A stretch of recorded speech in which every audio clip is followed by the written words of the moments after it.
Mga ka-wonders, nandito tayo ngayon sa Helicopter Island. Ito yung view ng Helicopter Island kapag nasa malapit ka.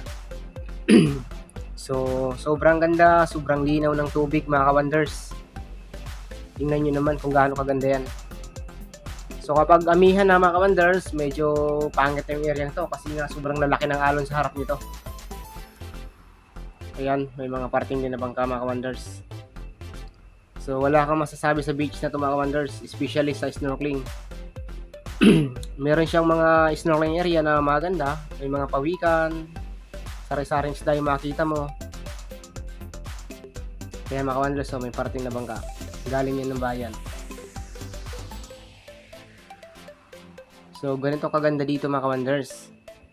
So, yung location nito mga ka-wonders, pagpuntahan nyo dito, sabihin nyo lang, gusto nyo puntahan ng Helicopter Island. So, dadalhin kayo doon. Especially, Torse ito.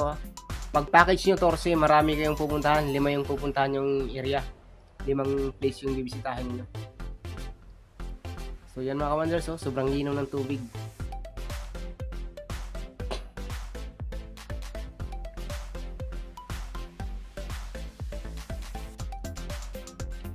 Ganyan kasi ka-wonders pag maraming corals. Kapag namatay yung corals, kinain ng isda, magiging buhangin na puti. So yan yung kinalabasan. Puting-puti yung tubig. Hanggang dito na lang mga ka-wonders. Maraming salamat.